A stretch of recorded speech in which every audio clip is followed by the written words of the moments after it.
Bismillahirrahmanirrahim, me emrin e Allahut mëshirues, mëshirbërës, mëshirëplot, motra dhe vëllezër, miq dhe dashamirë, mirë se keni ardhur, Zoti ja shpërblef me të mira.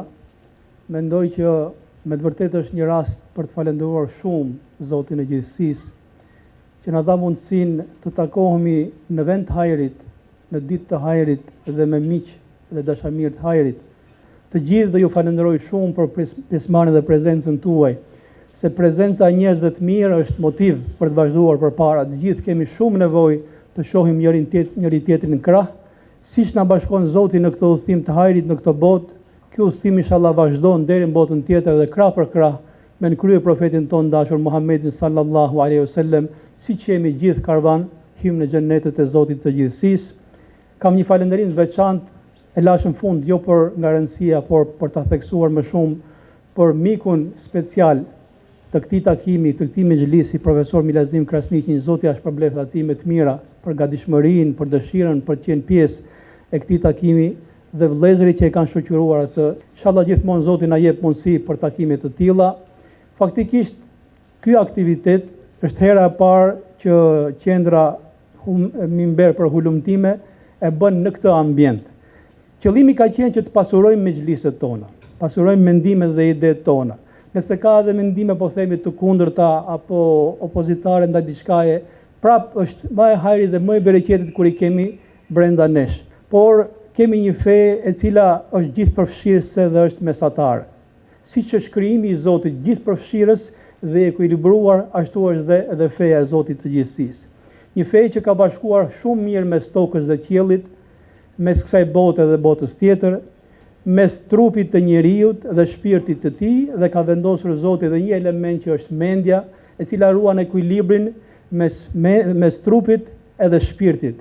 Prandaj edhe fen duhet ta shikojmë në këtë këndvështrim. Të gjitha, mendoj unë, shqetësimet apo debatet që duan të krijojnë njerëzit, nëse i shikojmë në atë spektrin e gjithëpërfshirjes dhe të ekuilibrit, ne do të dalim në një përfundim që është i hajrit.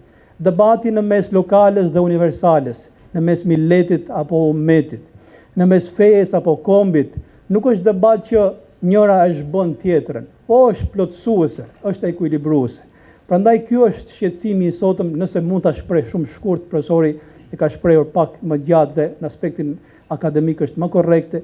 Në mes asaj që kemi këtë fe, këtë mision kaq të madh, që është për ne shumë i rëndësishëm, me këtij kombi, këtij vendi, kësaj gjeografie që na la amanet Zoti i gjithësisë. Ne mundemi ta kuptojmë drejt të ekuilibër dhe mund të japim përgjigje që janë të rëndësishme jo thjesht për ne, por edhe për njerëzit tjerë. Por kemi nderin edhe shqyr Zotit që me të vërtet na ka dhënë Zoti një mundësi të tillë që sot takimin tonë e nderon dhe myftyi i Tiranës, kolegu dhe miku ynë Bilal Teqja. Kisha dëshirë që një fjalë përshëndetse për t'i marrë bereqetin myftyut. Pas falënderime për Allahun xhaleshanu, i cili meriton çdo falënderim. Falënderimi veçantë për profesorin edhe hoxhën Ferit me Mimberin për organizimin e bukur. Falënderim për gjithë secilin për ju që jeni prezent. Zoti ju nderoft dhe Zoti ju shpërbleft. Është kënaqësi për mua të jem edhe unë pjesë e këtij aktiviteti. Dhe ku ka më bukur, domethënë unë për Zotin ju përgëzoj për një nismë të tillë që çdo muaj një mexhlis i bukur. Zoti ju dhënë bereqet dhe Allahu ju shpërbleft. Ku ka më bukur se sa të mlidhesh për aktivitete për dijen. Ne sot jemi në sfidë të madhe. Patjetër kryeqyteti Tirana ka dinamikat e veta dhe ka një shpejtësi të tmerrshme, domethënë që lëviz çdo gjë. Po jemi një sfidë të madhe sepse duke menduar që ne jemi pozicionuar tek e mira dhe misioni që kemi ne si hoxhallar ose si profesor ose si mendimtar ose si intelektual, që qëndrojmë tek e mira, domethënë në një shoqëri që gjithë secili ka drejt të bëjë aktivitetet e veta, është diçka e mrekullueshme që ti mbledhësh njerëzit për gjëra të bukura. Mund të mbledhen njerëzit për çdo lloj qëllimi, për çdo lloj gjëje, po ti mbledhësh për gjëra të bukura, vallahi Zoti ju bekoftë dhe Zoti ju shpërbleft për gjithçka. Gjithmonë me njerëzit e dijes dhe me njerëzit e urtë përfitohet. Edhe vallahi elus Allahun xhaleshanu që t'ju bekoj, edhe elus Allahun xhaleshanu që të gjithë sa të kemi mundësi të kontribuojmë domethënë në këtë aspekt edhe në këtë qëllim. Edhe një herë faleminderit shumë edhe respekte. Zoti ju shpërblef të gjithëve që jeni prezent, në veçanti organizatorit, domethënë mimberit, por edhe profesorit që është mysafir. Zoti ju rujt, Zoti ju nderoft. Të respektuar vëllezër dhe motra, paqja dhe mëshira e Zotit qoftë mbi të gjithë ne që jemi në këtë tubim. Zoti i dhuroft mbarësi, zhvillim e bashkim kombit ton dhe rujt nga synimet e armiqve dhe nga gabimet tona. Zoti i gradoft me xhenet të gjithë ata dëshmorë që kanë rënë duke mbrojtur atë dheun dhe kombin ton ndërshekuj.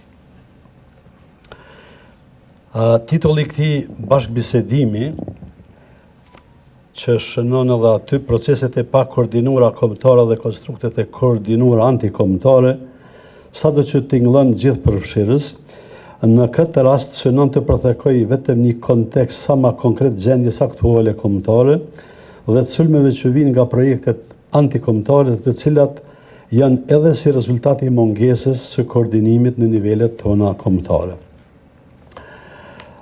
Proceset e pa koordinuara përshkrojnë gjithë historinë e konformimit ton që nga përpjekja Mahmud Pash Bushatit për të formuar një shtet shqiptar, nga rivalitetet dhe madje konfliktet e armatosura ndërmjet Bushatlive dhe Ali Pash Tepelenës, nga fërkimet lidhjen e Prizrenit e deri në ditët tona.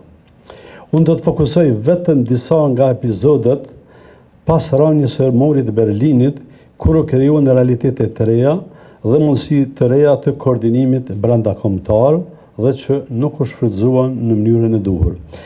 Edhe për shkak të efikasitetit, një pjesë të madhe të tekstit do ta lexoj e komentet do t'i reduktoj me shpresë që pastaj do të mund të bashkëbisedojmë.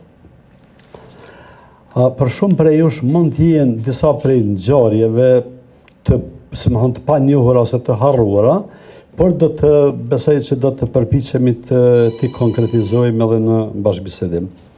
Në një, kriza e ish Republikës Federale të Jugosllavisë, në Kosovë e në viset e tjera shqiptare, nxiti një lëvizje antikomuniste demokratike e cila aspironte bashkëngjitin e shqiptarëve në sferën atlantike. Po flasim për fundin e viteve 80. Lidhja demokratike e Kosovës në Kosovë ishte barsja kryesore e atij procesi. LDK ndikoi edhe te shqiptarët në Maqedoninë e Veriut, në Loginën e Preshevës dhe në Malin e Zi. Sa për evokim, figurat kryesore të këtyre lëvizjeve kanë qenë Ibrahim Rugova, Nevzat Halili në Maqedoni, Riza Halimi në Loginën e Preshevës dhe Mehmet Bardhi në Malin e Zi. Këta pra kanë qenë liderët kryesorë të asaj lëvizjes fillestare. Edhe pse autonomia e Kosovës u abrogua nga Serbia në vitin 89 dhe Kosova ra në një okupim klasik me 5 korrik 1990, lëvizja për demokraci dhe pavarësi vazhdoi të ishte aktive mbrana atij realiteti shumë të vështirë. Për të gjetur përgjigje për dilemat e reja që u shfaqen për fatet e shqiptarëve në ish Jugosllavi, u formua Këshilli Koordinues i partive politike shqiptare në Jugosllavi, i cili në ndërkohë pati miratuar një dokument të cilin ne quhenim 3 opcionet se si mendohej të zgjidhej çështja shqiptare në Jugosllavi. Opcioni i parë ishte Republika e Kosovës, nëse mbeteshin të pandryshuar kufit e brendshëm edhe të jashtëm të republikave federale. Opcioni i dytë ishte Republika e Shqiptarëve në Jugosllavi, nëse prisheshin kufit e brendshëm ekzistues të republikave. Dhe e treta ishte bashkimi me Shqipërinë, nëse prisheshin kufit e jashtëm të Federatës Jugoslave.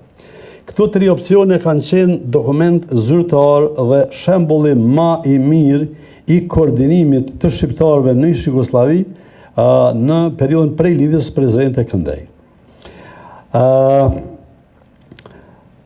Në rrethonat e okupimit edhe të luftës që manej filloi në pjesën veriore të Federatës Jugoslave, ky koordinim ishte shumë domethënës, sado që nuk pati ndikim konkret në zhvillimet që pasuan në rand të parë për shkak të mungesës së komponentes ushtarake tek shqiptarët. Në 2, lëvizja vetorit 1990 në Shqipëri solli dinamik të re në skenën kombëtare. Rënja stalinizmit shqiptar dha impulse të reja për bashkëpunim ndërmjet shqiptarëve në realitete të reja gjeokulturore, gjeopolitike, ku perëndimi po fitonte terren në raport me botën lindore ose sovjetike. Ndikimi i Kosovës në nxitjen e asaj lëvizjeve në Shqipëri nuk është shumë i qartë ende, por me gjas ka ekzistuar e pakta në aspektin psikologjik e propagandistik, sepse në Kosovë filloi ky proces në vitin 89, ndërsa në Shqipëri filloi në vitin 1990. E vërteta është që Ibrahim Rugova, miku im nga më të mirë që kam pas në herë një jetë, me cilin kam punuar që nga ditët e para, më ka thënë në një rast që në të vërtet ai ka dhënë mendimin, bile ai ka thënë okejin që Sali Berisha të ishte lideri i lëvizjes demokratike në Shqipëri. Pra, është fjala edhe për koordinimin tonë të brendshëm, por është fjala edhe për koordinim në nivelet e tjera të politikës.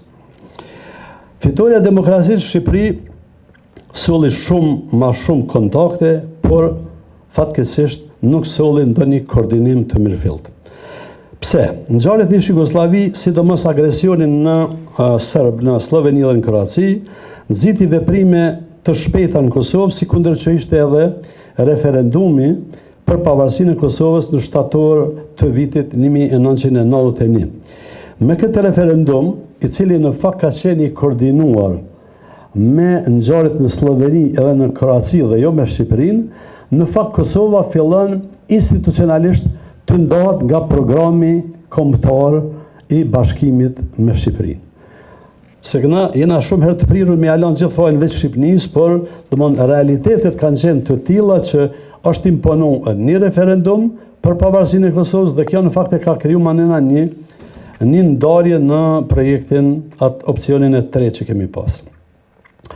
Zgjedhjet parlamentare në mars të vitit 92 në Shqipëri dhe zgjedhjet parlamentare presidenciale në maj 92 në Kosovë krijuan një realitet të ri ku raportet Kosovë-Shqipëri duhet të shiheshin si raporte ndërshtetërore.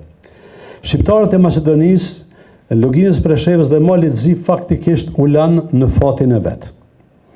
U lanë me njon sepse me njon edhe platforma e këtyre tri opsioneve për shkak se në raportin e Robert Badenterit në dhjetor të vitit 91 u konstatu që Jugoslavia ishte në procesin e dezintegrimit dhe u kërku që të mos prekeshin kufit e brendshëm të republikave ekzistuese.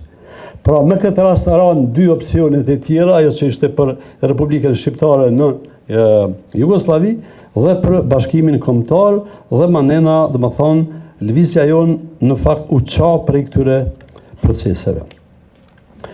Formimi i pushtetit Berishës në Tiranë filloi të reflektohej ma vonë si një sjellje paternaliste ndaj Kosovës e sidomos ndaj shqiptarëve në Maqedoninë e Veriut. Unë kam pas bashkëpunim dhe miqësi të gjatë edhe me Berishën dhe i ka të mirat e veta historike, por normalisht na jena edhe në situata që nga kjo distancë shohim edhe gabimet që janë bërë. Do t'i përmend vetëm një. Ndërhyrja e qeverisë shqiptare te shqiptarët në Maqedoni ka qenë me një tentativë që të bëhej armatosja e disa nisive të shqiptarëve në Maqedoni. Në fakt, qeveria shqiptare filloi disa ndërhyrje thashtë panatyrshme në Kosovë dhe rezultati i tyre ka qenë rrënimi i Shqipërisë në vitin 1997. Të gjitha burimet tregojnë tash, nga distancat e tashme, që skemat piramidale kanë qenë pretekst për rrëzimin e Berishës dhe nuk ka qenë shkaku kryesor i kolapsit që përjetoi Shqipëria dhe që Shqipëria sot kjo që jemi këtu është vetëm fal ndërhyrjes ndërkombëtare të Italisë, të Shteteve të Bashkimit Evropian, për ndryshe ju që keni jetu e dini që Shqipëria në vitin 97 ka qenë shtet i shpërbom. Ka qenë shtet bukfalisht i shpërbom.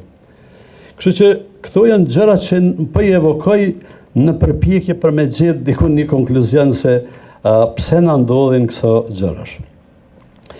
Koordinim brenda kombëtar ne nuk kemi pas as lidhur me luftën nacional çlirimtare, përkatësisht lidhur me ushtrinë çlirimtare të Kosovës. Fatkeqësisht ne nuk kemi pas koordinim brenda Kosovës, gjë që u tregu kopësjellse, dhe vetëm në momentin e fundit e kemi shpëtuar Kosovën. duke marrë pjesë bashkarisht në konferencën e Rambujës dhe duke firmosur bashkarisht dokumentin e Rambujës. Përndryshe do të bashim siç u bë Siria ose siç u bë ndonjë nga vendet që përfundojnë në konflikte civile dhe që do të harrohej shkaku fillestar i asaj gjendjeje. Ka qenë një, si më thonë, një periudhë për të cilën modestisht po ju tham, jam i lumtur dhe jam krenar sepse kam qenë një njeriu që ka negocu bashkëpunimin e Lidhjes Demokratike përkatësisht Dr. Rugovës me Ushtrisë Qëndrimtare të Kosovës, spaku një 3 javë para se me shku në Rambujë dhe nga ato aktivitete në fakt është inicuar dhe ndryshimi i qëndrimit të fundit të Dr. Rugovës. Proceset pas çlirimit të Kosovës morën një drejtim edhe më problematik. Prezenca civile dhe ushtarake ndërkombëtare në Kosovë nuk lejoi më që asnjë politik që aspiron bashkimin kombëtar të mbetej në këmbë. Partitë që kishin programe për bashkim në zgjedhjen Kosovë nuk arrinin të fitonin as 1% dhe praktikisht janë partitë që janë zhbon, LKÇK-ja, Unikombi dhe çfarë kanë qenë tjera. Kosova në nënmiku dhe në nënkëforin e formësuar sipas planit të Ahtisarit është shpallë shtet multietnik, krejt kundërshtim me aspiratin e shqiptarëve për shtet kombëtar e bashkim kombëtar. I tërë drejtimi i lëvizjes kombëtare në Kosovë është i deformuar. Pra lëvizja në Kosovë momentalisht në drejtimin për cilin na po flasim është një lëvizje e kollapsuar edhe për shkak të statusit de jure të protektoratit ndërkombëtar që ka Kosova.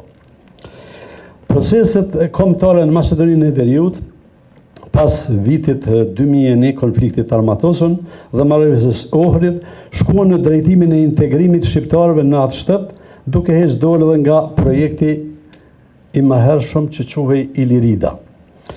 E njëjta gjë ka ndodhur me shqiptarët e Malit Zi dhe me luginën e Preshevës.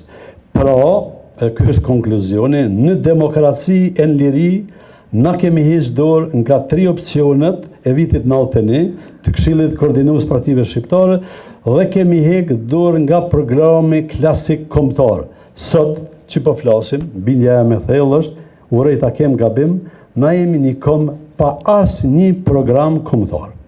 Sot me na vjet çka me bë, si kom na përgjigje nuk kem. Gjendja momentale është si vijon.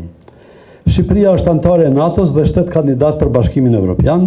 Qeveria e Kosovës dhe qeveria e Shqipërisë janë të distancuara nga njëra tjetra. Kosova është shtet i proklamuar dhe i pavarur me 17 shkurt, por ende është de jure thash protektorat ndërkombëtar me prezencë ushtarake të KFOR-it, i cili e mirë mban një konflikt të ngrirë. Konflikti ndërmjet Kosovës dhe Serbisë është konflikt i pazgjidhur, është konflikt i ngrirë. Presidenti Serb para 3 ditëve në KB tha që Kosova është pjesë integrale e Serbisë dhe kështu do të mbetet deri në fund.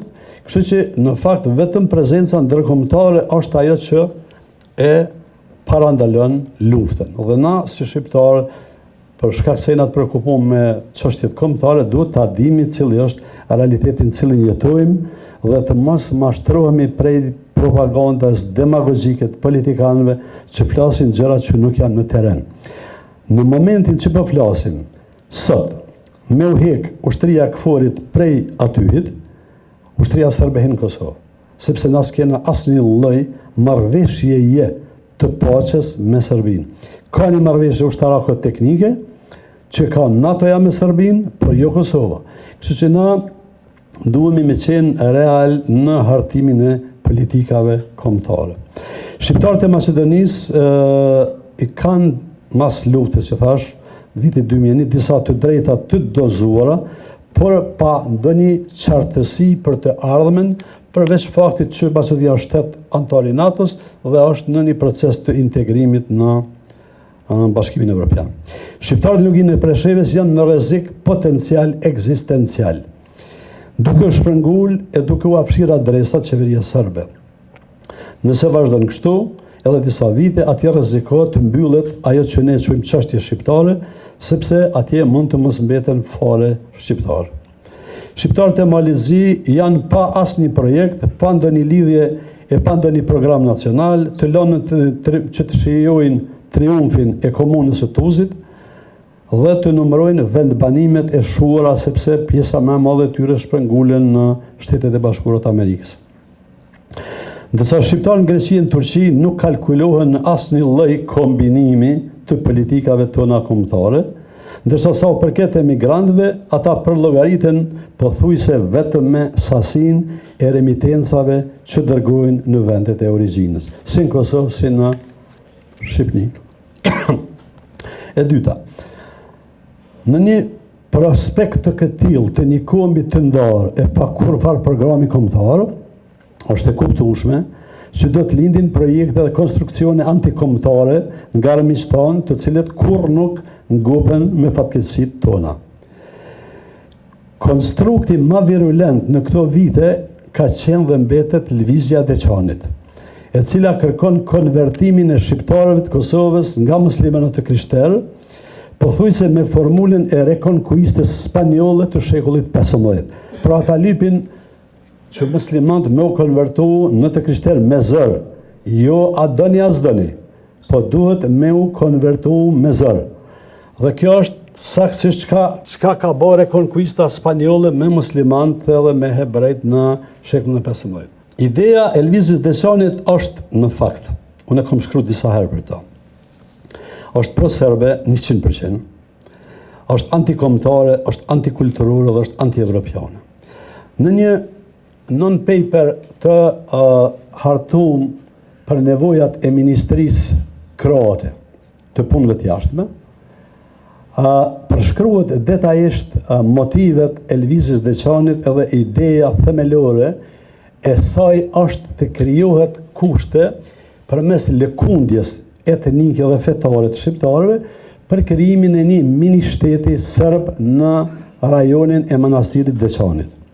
Dhe pastaj për kthimin e selisë së patriarkanës së Pejës nga Beogradi në Pejë, ku ka qenë deri në shekullin 16, besoj. 17, kam harruar tamam. Pra, ideja është me lëkund identitetin musliman edhe shqiptar dhe mbi ato mandej me ndërtu kushtet për me u kthy në krijimin e një mini shteti, i cili do të ishte pak a shumë shëmbëllim i Atosit grek. Më thonë një shtet fetar sërb, për me cilit Serbia do ta mante gjithmonë nën presion shtetin e Kosovës. Nën Kosovë, po shpresoj, u kemi dhënë përgjigje kësa adekuate, ma shumë me fond vërtetën sfera intelektuale, por ky dokument i kratë thotë që në Kosovë ekziston një rrjet i tërë i atyne që ata i quajnë organizata hibride, të cilat punojnë natë e ditë pikërisht për krijimin e kësaj klime të konfliktit ndërfetar ndërmjet katolikëve dhe muslimanëve si fillim, dhe pastaj për denoncimin e muslimanëve si zullumçar të krishterëve dhe mbi këtë manej për krijimin e një mekanizmi mbrojtës për serbët përmes krijimit të këtij shteti. Që kjo është, domethënë, anatomia mbi cilën ndërtohet kjo lëvizja e Deçanit, për cilën unë po them kam shkruar disa herë dhe besoj që shumica jush i kanë lexuar ato tekste. Një konstrukt tjetër antikombëtar është ideja për krijimin e kombit kosovar. Keni po, shumë herë flasin, ka e disa duken naiv, po më duket që qëllimisht e luajnë naivin që me e kriju një farë klime, si më që me na umësu veshi me idenë e kombit kosovar, por ata njerëz naiv nuk janë. Sepse vetmja mënyrë me e shkatru, si më Kosovën si shtet, është me e prish identitetin shqiptar. Sepse Kosova që nga historia e vjetër, minimalisht prej lidhjes prezente tek ne, ka qenë epicendra e lëvizjeve nacionale, dhe si e tillë në fakt edhe lufta e ushtrisë qëndrimtare të Kosovës është bërë me flamurin e shqiptarizmit. Dhe Kosova, domethënë, pa shqiptarizëm asnjë lloj kuptimi nuk ka. Sepse në atë rast kom kosovar do të ishin edhe serbët, edhe romët, edhe ashkalitë, domethënë do të ishte një krijesë hibride e cila s'do të kishte asnjë lloj kuptimi. Kështu që edhe kjo, kur të ndigjani, dijeni që është si më thonë, pjesë e këtij konspiracioni që vjen nga shumë drejtime në drejtim të kombit tonë përgjithësi e Kosovës si shtet veçanti. Një konstrukt tjetër është, për cilën kam folur edhe në një rast tjetër në Tiranë, shteti Bektashi, që është një konstrukt ideologjik dhe propagandistik i lansuar pa asnjë mbështetje, as në traditat fetare bektashiane shqiptare, as në realitetin politik e kombëtar shqiptar. Ideologu i bektashizmit, Naim Frashëri, pra poeti ynë kombëtar, të fletuar e bektashijet, do ta citoj, thotë kështu: bashkë me pleqësinë me parësinë të bëjnë dashurinë e vllazërinë edhe njësinë e miqësinë në mes të gjithë shqiptarëve, të mos nda njëri nga tjetri, të krishterë e musliman të jenë tokë, pa të vënë të gjithë punët mbrojthe mbar, të mos shohen sot shqiptarit që i ka qenë i lëvduar në të gjithë botën. Pra, njeriu që ka shkruar në farë mënyrë doktrinën e bektashizmit, e fletore bektashijet, thotë që krishterët e lere muslimat, po dhe me të krishterët jena vllazën dhe duhet me bashkë vepru si të tillë. Ndërsa ideologi i konformimit shqiptar Sami Frashëri, në veprën Shqipëria s'ka qenë çështë e çdo të botë, ndër tjera thotë: edhe nga besa është feja në këtë rast, shqiptarët ndahen në mysliman që janë 2/3 e në të krishterët që janë 1/3. Të krishterët ndahen afro përgjithshëm në katolik e latin, si i themi, dhe ortodoks. Në Gegri krishterët janë katolik, në Toskni ortodoks. Edhe muslimanët janë të ndarë në Syni e Bektashi, por këto ndarje të besës, pra të fesë, nuk sjellin ndonjë dallim e çarje në mes të shqiptarëve. Dhe siç dihet, vllau i tyre më i madh, Abdyli, ka qenë lideri i lidhjes shqiptare të prezent. Nëse ka diçka që ka simbolik të bektashizmi, janë vllazërit Frashëri. Dhe vllazërit Frashëri janë angazhuar për krijimin e një Shqipënie etnike, për krijimin e një bashkëjetese vllazërore ndërmjet të krishterëve edhe muslimanëve, e lërëman ndërmjet vetë muslimanëve, kështu që nuk ka bazë në histori, as në kulturë, as në ideologji kjo përpjekje. E katërta që duhet ta ndaj me ju është ajo që quhet plani franko-gjerman ose aneksi i Ohrit, që ka gjashmëri me protokollin e Korfuzit të vitit 1914, sepse krijon autonominë e serbëve dhe e federalizon Kosovën nëse do të funksionalizohet si i tillë. 4 lloje të autonomisë fitojnë serbët me planin franko-gjerman. Autonominë territoriale, politike, autonominë funksionale për kishën ortodokse, autonominë kulturore, sepse arsimi edhe kultura edhe ashtu janë të lidhura me Serbinë. S'dia dini që programet e serbëve në Kosovë janë programe që hartohen në Beograd, nuk hartohen në Kosovë asnjë kurrë. Dhe e katërta është ajo që quhet vetë menaxhimi ose autonomia personale. Është një projekt që unë e kam studiuar në vitet 80, më thon të vërtetën, në bashkëpunim me intelektual hungarez, sloven e kroat. Është autonomia personale, është autonomi për vetë faktin që je, fjala vjen serb, ti je i mbrojtur para ligjit sepse konsiderohesh potencialisht i diskriminuar.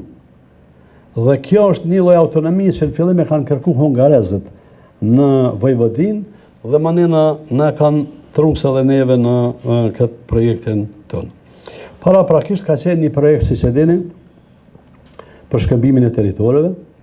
Ka qenë një projekt që ne ka hartuar ish ambasadori amerikan në Beograd, Cameron Manter, si drejtori i Institutit Lindje dhe Perëndim. Ai është autori dhe ai institut e ka hartuar projektin, sa me qenë të qartë, sepse vazhdimisht njerëzit kanë lomotit, jo ka bo Hashim Thaçi, jo ka bo ky. E ka bo Cameron Manteri dhe Instituti Lindje Perëndim, që ka pas partneritet me Rusinë dhe është e konfirmuar sepse i kam lexuar dhe intervistat e tij, se jo marr shumë gjatë, mas paku 50 tekste më duket, i kam shkruar kundër atij projekti. Fatkeqësia ka qenë që në një moment atë projekt e ka përqafuar John Boltoni, ish sekretari i sigurisë i presidentit Trump, por ma vonë presidenti Trump ato ka pas ndjek prej zyrës, ndër të tjera edhe për këto arsye. Por, domethënë, ky projekt është zavendësuar ne me idenë e planit franko-gjerman. Konkludimi se besoj ju ka mërzit. Në ditën kur ne po flasim, siç thash, qeveritë e Prishtinës edhe Tiranës nuk kanë komunikim normal. Kosova vazhdon me qenë në masat e Bashkimit Evropian dhe është suspendu partneriteti strategjik me Shtetet e Bashkuara. Kryeministri Maqedonas Mickovski ka marrë pjesë paradën ushtarake të Serbisë, sigurisht duke përfaqësuar edhe shqiptarët që janë në koalicionin qeverisës. Tërësinë e kombit shqiptar kështu si është, i pa koordinuar dhe pa asnjë program kombëtar, e mban në kom vetëm përkatësia jo në hapësirën gjeokulturore e gjeopolitike atlantike e jo ndonjë projekt shqiptar. Në rast se do të ndodhte ndonjë ndryshim që do të sillte dobësimin e ëmbëlsirës atlantike, shqiptarët do të ktheheshin në ciklin e njohur të tragedive të njohura që nga Kongresi i Vjenës e CNEI. Kongresi i Vjenës i vitit 1815 ka mundësu shkatrimin e pashalleceve shqiptare, edhe të Bushatlive, edhe të Alipashtë të Pelenës. Kongresi i Berlinit manej ka legalizu aneksimin edhe spastrimin etnik të Sanxhakut Nishtit edhe të territoreve veriore të Kosovës. Konferenca e Londrës manej ka legalizu shkputjen e Kosovës edhe gjenocidin e luftave ballkanike, siç edhe konferenca e Versajit, si më thonë, kalon vetëm Shqipnin londineze dhe i ka masakruar. Dhe e fundit bile, konferenca e Jaltës, e cila në fakt Shqipnin edhe botën shqiptare kalon nën tutelen sovjetike edhe slave. Pra, krejt këto lloj historish, konferencash ndërkombëtare, kanë qenë në dëm të kombit tonë dhe na do të duhej, kjo është konkluzioni jam, ta shfrytëzojmë këtë hapësirë të lirisë, këtë hapësirë të komunikimit, këtë komoditet që na e ofron NATO-ja, duke qenë Shqipnia, Maqedonia dhe Malizi antarët NATO-s, dhe duke qenë Kosova në mbrojtjen e NATO-s, për një koordinim më të mirë, por jo koordinim folklorik, jo koordinim paternalist, por koordinim në realitetet e reja, në cilat do të shfrytëzonim këtë, si më thonë, siguri geostrategjike që kemë, sepse me këta po e mbyll, e lexova para do kohë një intervistë të Aleksandr Duginit, është ideologu kryesori Putinit dhe është njeriu që ka ideu luftën në Ukrainë dhe kishte një fjali të frikshme. Ata që nuk tuten për Rusisë janë budall, bukvalisht. Veç mas në Ballkan, sepse historia e popujve të Ballkanit 200 vjet e mrama ka qenë determinuar prej politikave ruse. Të tjerat janë qenë veç pasoja. Ai thoshte kështu, kena një borxh historik që Serbisë me ja kthy Kosovën. Dhe lufta jonë për Kosovën, thot ai, do të vazhdoj deri në ditën e fundit në tokë, pra deri në ditën e Kiametit. Prandaj kur thot Rusia qështu, se kur thot Dugini, thot Putini, na duhemi me e vu gishtin në kry, edhe mos me bo budallallë që si disa që i përshkrova këtu, sepse kena mujt me kalu edhe pa katastrofën e 97-ës, kena mujt me kalu edhe pa katastrofën e 2004-ës në Kosovë. Por elitat tona ka njëherë hupin ekuilibrin në kthesa dhe më keqja është që elitat tona janë të çliruara nga presioni i popullit, sepse është një popull që ka një histori të rëndë, të vështirë, ekzistenciale dhe nuk është i aftë gjithmonë me kuptu as përgjegjësinë e vet. Sepse këta njerëz që na qeverisin nuk kanë ardhur pas gjëkundit, ata vinë me vullnetin tonë. Në këtë rast e fundit krejt, roli elitave fetare do të ishte shumë më i madh, sepse në një vend ku ka krizë të elitave intelektuale edhe elitave politike, elitat fetare marrin rolin kryesor, se kështu ka ndodhur në kohën e Lidhjes Prizrenit ose rilindjes kombëtare. Dje thash një hoxhe të dashurit nderuam, masi falëm xhumon në një fshat, tha çka duhet me bë. Dhe po ju tham çka i thash edhe atij. Thash ju si hoxhallar duheni me marr përsipër përpjekjen për me eri bon me e rinë gjallë moralin edhe kombëtarizmin, sepse dy gjëra pa cilat një shoqëri nuk funksionon është morali edhe dashuria ose patriotizmi, nëse doni nacionalizmi. Thash, ju mundi me marrë që të rol për shkak se kriza që ekziston ja u bën imperativ, ja u bën urdhën që ju duheni me marrë përsipër edhe këtë rol. Kështu që me këtë mesazh po e përfundoj, bëma një halla nëse e kam zgjatë, se na profesorët edhe kemi çat lloj defekti që s'di sa u bë po 14 minuta, di që më duket që nuk e kena kry. Faleminderit shumë për vëmendje.